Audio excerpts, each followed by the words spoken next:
అన్నప్పుడు మొదటిగా కుదరదయని చెప్పాను. తర్వాత మన బాబు ప్రార్థన చేశాడు అనుకుంటా.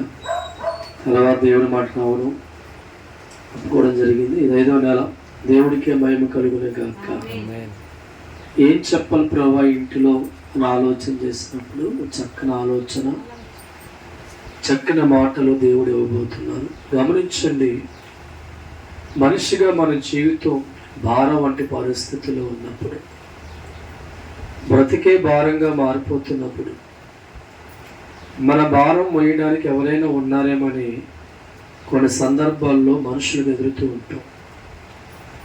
ఎవరు కూడా మన భారం మోయడానికి దొరకనప్పుడు మనుషులుగా కృంగిపోతూ ఉంటాం. అయ్యో, నా జీవితమే నాకు భారంగా ఉంది, నా బ్రతుకు నా భారంగా ఉంది, నా భారాన్ని ఎవరైనా మోస్తారని చెప్పి నేను వెతుకుతూ ఉంటే ఒక్కడు కూడా నా భారం మోయలేదని చెప్పి ఆ హృదయంలో కృంగిపోతున్న పరిస్థితులు, మనసంతా కూడా గదరగోళ పరిస్థితుల్లో ఆ మనిషి కృంగిపోతూ ఉంటాడు. నిజమే దైవజనమా? నా దగ్గర సుఖం ఉంది పంచుకుంటారా అంటే ఊరంతా మనకు తోడుగా వస్తారు. నా ధనాన్ని పంచుకుంటారా అంటే ఊరంతా వస్తారు.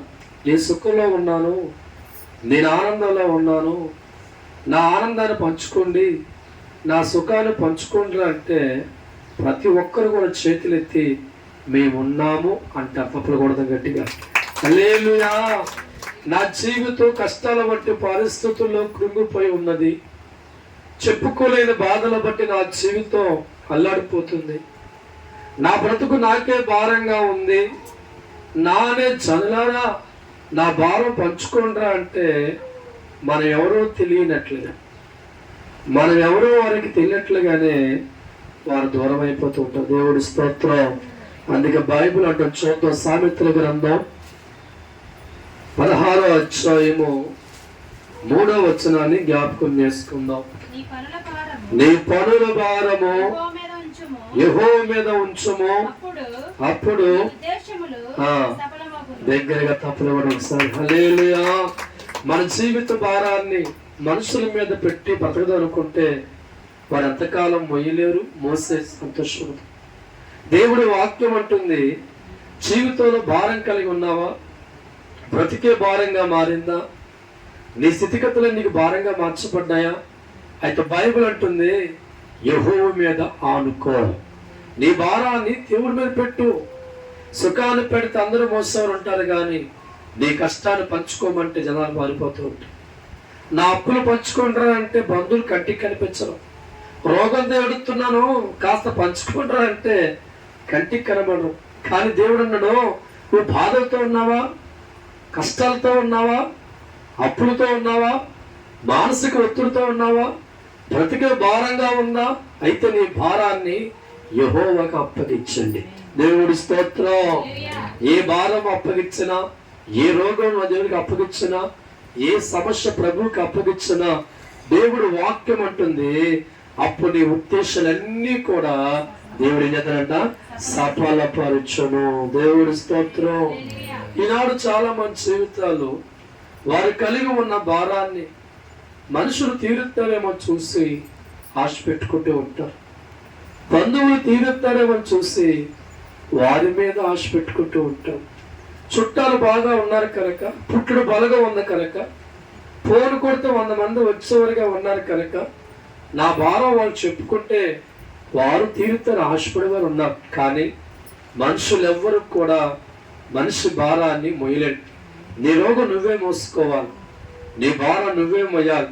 కానీ ఒక దేవుడు ఉన్నాడండి, ఆయన అంటున్నాడు, నీ భారం నాకు అప్పగించగలిగితే, నీ దుఃఖం నాకు అప్పగించగలిగితే, నీ కన్నీరు నాకు అప్పగించగలిగితే, దేని బట్టి భారం మోస్తున్నావో, దేని బట్టి కన్నీరు కారుస్తున్నావో దానికి కారణమైన పనులన్నీ కూడా నేను సఫలము చేసి పెడతాను.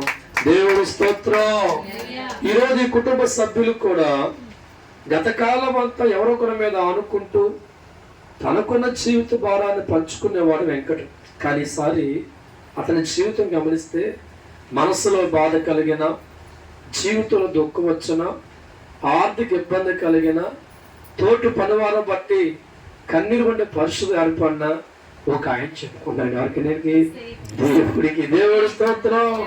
అయ్యా నా జీవితంలో ఈ భారం ఉంది, ఈ కష్టం ఉంది, నా సుఖం అందరూ పంచుకుందరూ కనబడదు, కానీ నీ కష్టాల వంటి పరిస్థితుల్లో ఉన్నప్పుడు, నా జీవితం అల్లాడిపోతున్నప్పుడు, నా జీవితం కష్టాలు పంచుకుని ఎవరు లేరు ప్రభా, నా జీవితం నీకు అప్పగిస్తున్నాను, నా బ్రతుకు నీకు అప్పగిస్తున్నాను, నా భారం తీసుకో ప్రభు అని చెప్పి దేవుడికి అప్పగించి ఉండగా ఈనాడు కుటుంబస్తులో అన్నం పెట్టేవాడిగా మార్చాడు దేవుడు. దేవుడి స్తోత్రం.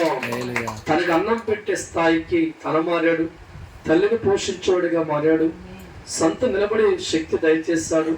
రాబోయే దినాల్లో ఘనమైన కార్యాల్లో ఉంటాడు. తప్పకూడదాం. హల్లెలూయా. చూడ మత్తయి సువార్త 11వ అధ్యాయము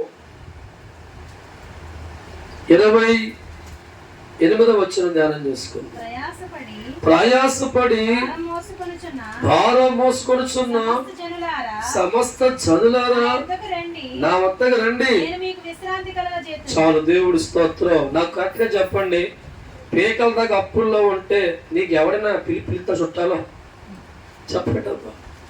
రోగిగా నువ్వు మంచం పడి ఉంటే అమ్మా మా ఇంటికి వచ్చి కొన్నాళ్ళు ఉండు అని పిలిచారు ఉంటారా? అప్పుల్లో నువ్వు ఏడుస్తూ ఉంటే నా వద్దకు రండమ్మా అని పిలిచే చుట్టాలు ఉంటారా? మనిషి కంటి కూడా కనిపించారు. అదే నీ ఇంట్లో 4 రూపాయలు ఉంటే బెల్ల మీద ఈగల వాళ్ళట్లుగా నువ్వు కౌలు పంపించకపోయినా రెక్కలే ఎగిరిపోయి వచ్చి వాళ్ళు అంటారా, అక్క నీ చెయ్యి చాలా పెద్ద. అందరికి దేవుడి స్తోత్రం. హల్లెలూయా, హల్లెలూయా. కానీ భారంతో